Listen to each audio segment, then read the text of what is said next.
Ще видим нашата калинка, която направи технически проблем след като я паркирахме. И за да не я виждаме, просто изключихме колата. Не, That's how you fix problems. Тя угасна. Колата ли? Не, грешката. What'd you do? Добро утро от летище София.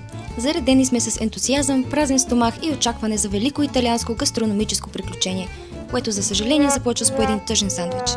След почти 2 часа във въздушният ни салон Ryanair кацаме в Катания, оживен бароков град, разположен в подножието на вулкана Етна, на източният бряг на Сицилия. Първото, което виждаме в терминала, са стени украсени не с забележителности, а с портрети на италиански полицаи. Ако не знаех, че съм в Сицилия, щях да си помисля, че съм на кастинг за новия сезон на Narcos Etna Edition. Взимаме ви с нас на една екскурзия в Сицилия. Тук що каснахме в Катания и времето е изключително приятно, 20 градуса. Много ми хареса това, че в момента, в който излезеш от летището, веднага усещаш влагата заради морето. Нямаме кадри от софийското летище, защото бяхме малко възпрепятствани от група дечица, които се прибираха от състезания по таеквондо ли беше? Да, състезания по таеквондо и бяха доста ентусиазирани. Не знам дали бяха спечелили или загубили. Звучеше като да са спечелили, защото не спряха със своя ентусиазъм през целите 2 часа, което на мен не ми повлия особено добре. What? Ще нощуваме днес тук и утре ще разгледаме града. За да обикаляме острова си наехме кола. В момента се опитваме да намерим къде трябва да отидем, за да я вземем. Ще вземем колата и ще се включим после, защото ни трябва концентрация. Така, както споменах по-рано, ние си наехме кола, за да обикаляме острова, като всъщност каква кола бяхме... Първо, фирмата, която използвахме, се казва Maggiore. Намерихме я онлайн, т.е. Иван се занимаваше изцяло с това нещо. Той я намери онлайн, като коя е колата, която ти резервира. Така. Ние си резервирахме онлайн кола, като естествено като всички рент-а-карове пишат Jeep Avenger или подобно. Така, Меги може да ви покаже подобната на Jeep Avenger. Това е нашият подобен Jeep Avenger. Та-да! Fiat 500 от най-малкия вариант. Аз не знам дори дали Иван ще се събере в колата, не съм много убедена. Играчка от Зайо Байо.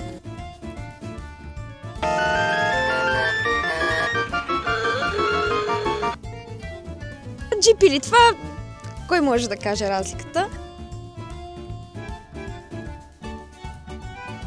И ще ни е удобно поне за лесно маневриране из града, тъй като не всички ни е ясно, улиците в Италия са тесни, шофирането е свободно и анархично. Поне за момента това, което мога да кажа за самата фирма, за служителите, с които ние говорихме, е, че бяха изключително любезни, обясниха ни нещата, как седят. Аз ги попитах да дадат някакъв съвет, какво да имаме в предвид, когато се шофира из Италия. И той каза, нали, просто да имаме предвид, че в самите големи градове, нали, е малко това, което казах аз по-рано. По-тясно е, по-натоварено и спомена, нали, че паркирането е неприятно по принцип, но в случай ние сме поне с електричка, така че навсякъде и с острова има зарядни станции, което е доста удобно, така че ако нямате кола, дори да е това колело зад мен, гледайте да е електричка, за да има къде да спирате.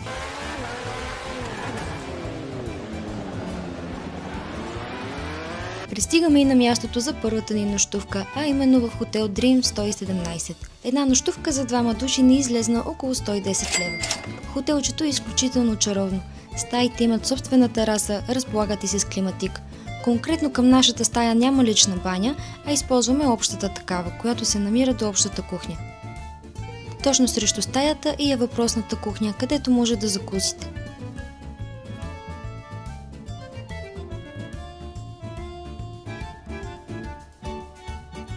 Има всичко необходимо и добра разновидност.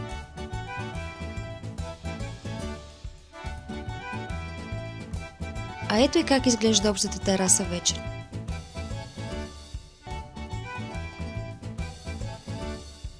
В момента се намираме на тераската, която е към нашата си стая. За да кажа, седим на един светофар и ние, колко бяха 2 или 3 платна и съответно е за напред и надясно. И ние сме в средната. Има до нас коли, ние сме за напред, нали, защото те са 2 ленти за напред, една за надясно. И изведнъж има кола от най-ляво, която реши, че е за надясно и просто засече всички ни, за да си мине. И нищо, няма освирквания, няма нищо. Първо, че знаци йок, няма такива. Отделно едната навигация показва едно ограничение, другата навигация показва друго ограничение на скоростта. Платна, нали, в смисъл ленти, така да ти е обозначено коя лента, какво, що, не. Общо взето по начина, по който караше Иван, като човек, който за първи път сяда да кара в този град и условията, които ги няма, нали? Всички останали, които са местни, караха по същия начин. Зле. Да. Исках единствено, преди да си легнем, да питам Иванко как му се сториха първите 20 минути шофиране в Италия. Паркинга беше доста труден да се измъкнем от него, но успяхме да открием пътя след около 5 минути въртене на този паркинг. Изхабихме 2% от батерията на този паркинг, докато излезем, защото въртяхме кръгчета, не знахме откъде да минем. Защото няма табели на английски, извинявай. Има ги само на италиански. Нали, не си представяйте, че е просто изход, то са изречения. Успяхме да излезем. Малко стресиращо беше в началото, защото не познаваме пътя. Навигацията реши, че няма да ни говори. Като цяло се оправихме. Хубавото е, че вечер нямаше кой знае какъв трафик. Намерихме си паркинг, който най-вероятно ще ни излезе сравнително скъпо, но пък не сме разучили още как стои въпроса с паркирането по улиците на платените места, разбира се. А цената на колата ще изпише ето тук.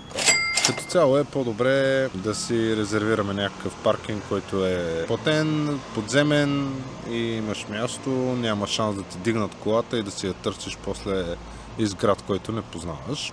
Платения паркинг, на който оставихме колата, се оказа, че половината е за хора, които си имат резервации, но не знам дали са в смисъл местни или всякакви хора. Вече другата половина е за свободно ползване. Отново всичко е на италиански и на нас ни отне много време, лутахме се и там из паркинга, докато се ориентираме. Да, бе, човека, ма забележи в България, много от нещата са преведени на английски, особено в туристическите зони. Не можеш да нямаш белким една дума на английски. Мисъл, не е нормално. На летището не е нормално да нямаш на английски нищо. На рентакар нямаш нищо на английски. Те са примерно 15 като будки, нали, смисъл като такива едно до друго за наемане на кола с различна информация, само на италиански. Не е нормално. Трябва да имаш някакъв друг език. Английски обикновено е този език. Това се опитвам да обясня. Защо ми се смееш? Мога само да кажа като първо впечатление, че градът е много мръсен. Много мръсно. Много мръсно. Мисля, горе-долу като София. София? Центъра на София си представя. Центъра на София. Абсолютно като чистота е центъра на София. Иначе за самата почивка не може да дадем особено много детайли, просто защото ние нямаме такива. Имаме някаква основна идея какво да правим. Като съответно, нали, че първата нощувка ще е в Катания, втората нощувка ще е еди къде си, но за самите... Код Доди. Тепърва нашето приключение започва в утрешния ден. Ами, това е другари за момента от днес.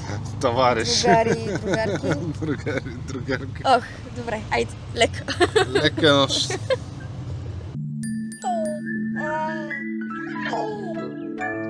Събуждаме се рано сутрин, денят ни започва с лека зареждаща закуска и сладки разговори на малката кокетна тераса. Правим примерен план за деня и се отправяме на приключение. Първото от което да си хвърлим багажа в колата, а ето и как изглежда през деня паркингът, за който ви говорихме вчера. Добре, че не трябва да излизаме с количката сега, защото не смятам, че ще да е възможно. Разходката ни започва с посещение на парк Белини. Зеленото бижу на Катания, подаряващо ти спокойствие по средата на вулканичен град. Открит през 1883 година, този парк е една от най-старите и красиви градски градини в Сицилия. Името му идва от композитор Винченцо Белини.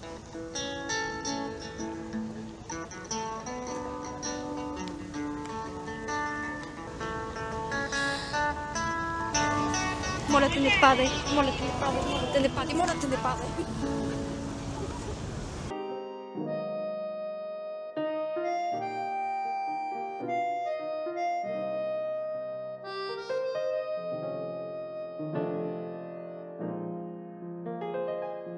Катания е основана от гърците през 8 век преди Христа. Едно от най-старите места в Катания е Римския амфитеатър, който можете да видите тук.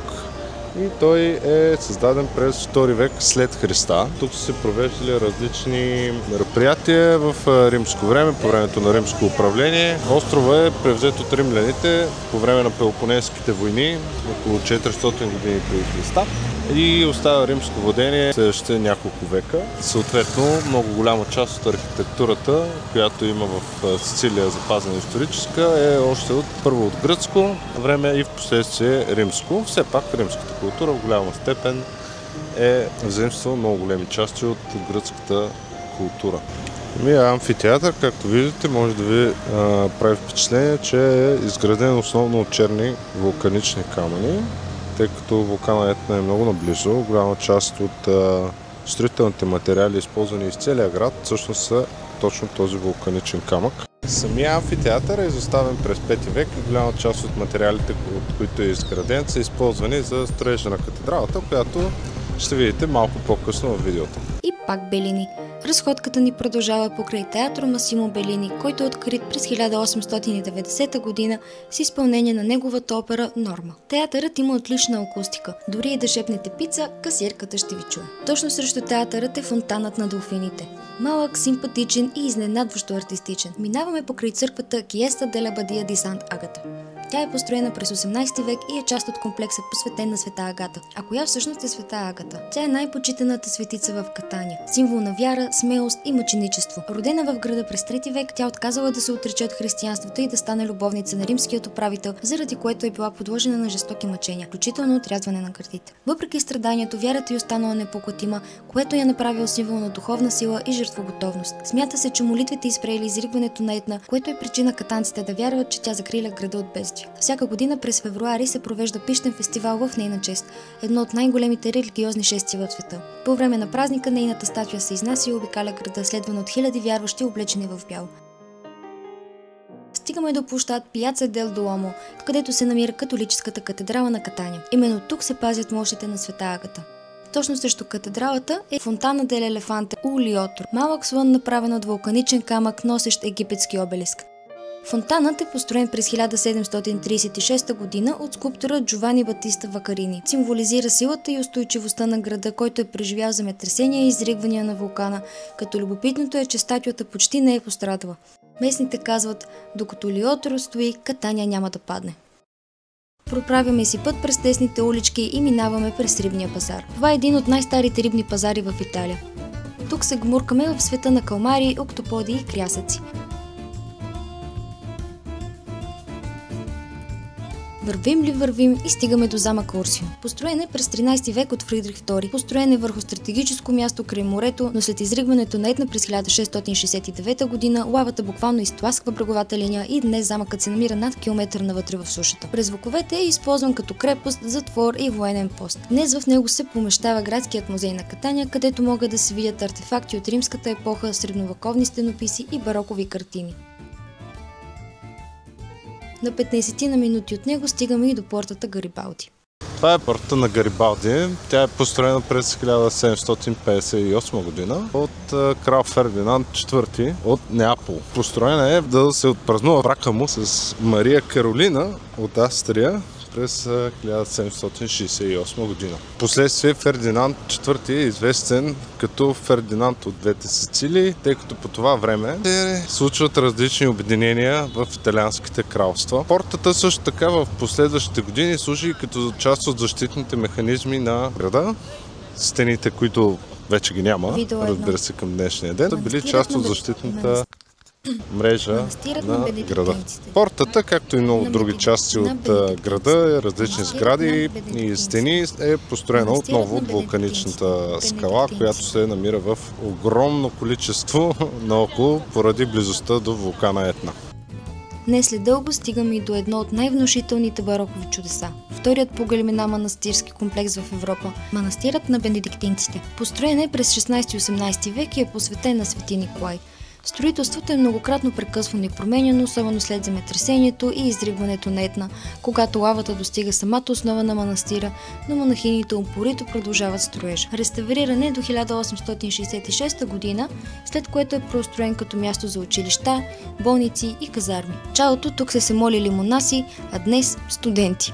През 1977 година държавата го дарява на университета в Катания.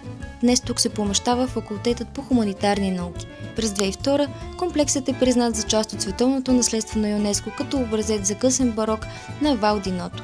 Особено любопитното е, че в подземията има запазени останки от древноримски сгради, както и следи от първоначалната църква и арена.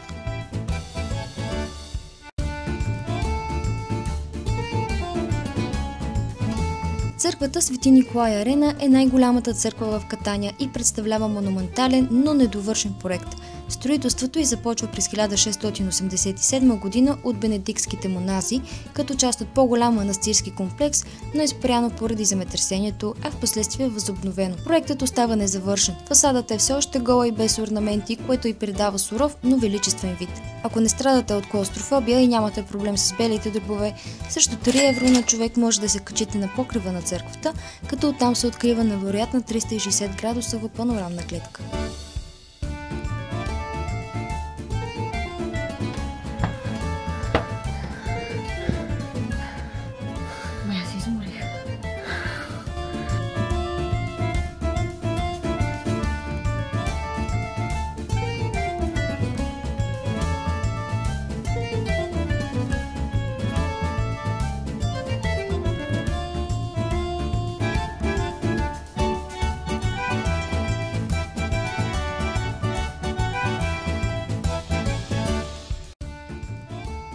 Това в мъглата, ето там е вулканът Етна.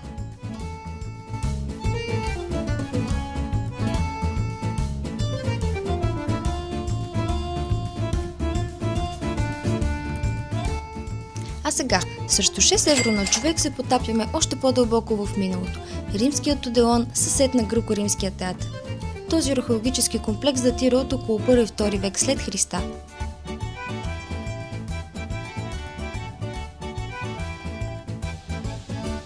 Големият театър побира до 7000 зрители, построен е по-близо до гръцки похват, използвайки естествени склони, но римляните го адаптират с антична архитектура, добавят стени, декорации и басейни. Площта на сцената е 29 метра в диаметър. По-късно двата обекта са изоставени, заровени под нови постройки и разкрити чак през 19-20 век. През 1960 година археолозите възстановяват част от тях, а до днешни времена продължават лятни представления, за да преживеете архитектурен Dolby Surround от римско време.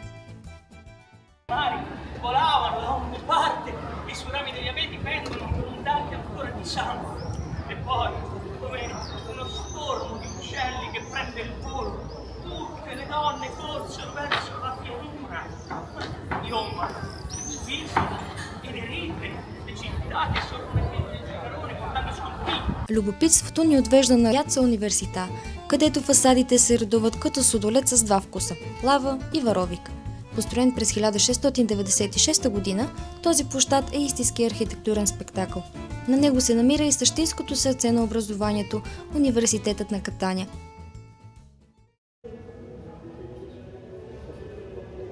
Разходката ни завършва с посещение на барокова красавица от 18 век – Базилика дела Колегиата. Тя се намира в сърцето на историческия център на Катания и е един от най-ярките примери на сицилианският барок. Построена е след разрушителното земетресение, което унищожава голяма част от източна Сицилия. Новата базилика е изградена между 1708 и 1968 по проект на известният архитект Стефано Италиано, а фасадата и шедьовър на Винченцо Синатра е завършен през 1758 година.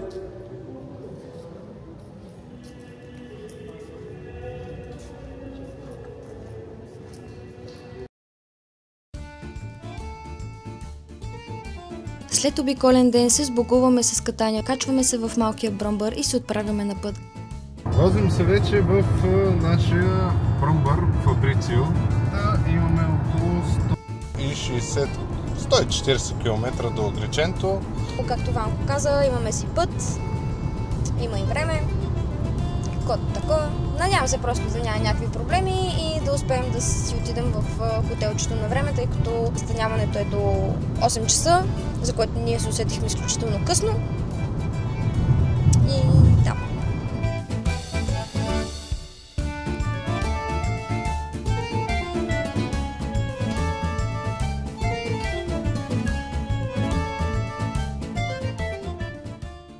след този така дълъг ден сядаме на вечеря в Le Boucherie, заведение, което изглежда скромно, но готви като италианска баба. Поръчваме две разновидности на паста. Едната болонезе за 10 евро и другата с песто и пистачио за 16 евро. Тук що приключихме с вечерята. Намираме се вече в Акриченто и двамата сме смазани, просто смазани. Нямаме търпение да се приберем и да си легнем, тъй като беше много дълъг ден. Изминахме горе-долу около 25 000 крачки сме изминали днес. Лека разходка. Между другото, искам само да спомена за спагетите болонезе, които хапнахме в това заведение, че бяха уникално вкусни. Това, което най-силно прави впечатление още при първата хапка е доматения сос. Самите домати са точно като едно време, когато си правите от тези консервираните домати, когато си подготвите зимнина и след това взимате, примерно си направите нещо с доматен сос, знаете какъв е вкусът. Кажи за твоето ястие, защото аз не го опитах. Беше доста вкусно всъщност. Аз в принцип не съм голям фен на морската храна, но го бяха направили много интересно. Моята паста беше с кариди и пистачио. Добре бяха направили като цяло. Цените не бяха особено високи, нали, предвид всичко е в евро. Определено си заслужаваше, честно казано, тъй като беше доста апетитно. В момента се отправяме обратно към нашето хотелче и с нетърпение ще си легнем. Технически ден едно приключи. Приключи успешно. Доста неща обиколихме из Катания. Даже малко повече.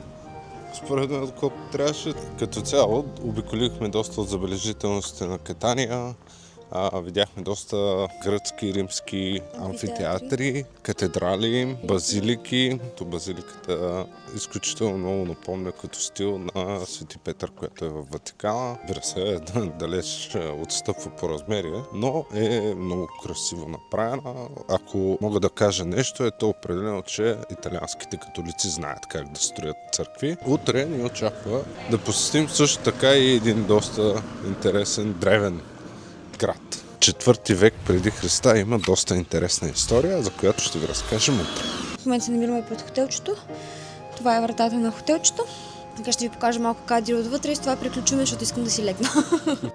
Отседнали сме в къща за гости Ситата и Темпли, като нощувката на вечер за двама души ни излезна 96 лева. Резервирахме през Booking. Къщата се намира точно до центъра на града, даващ бърз достъп до кафенета, пекарни и ресторанти. В стаята има всичко необходимо и чистотата беше на високо ниво. Трябва да заредим батериите на всичко, включително и нашите. Така че, да. Чао! Чао!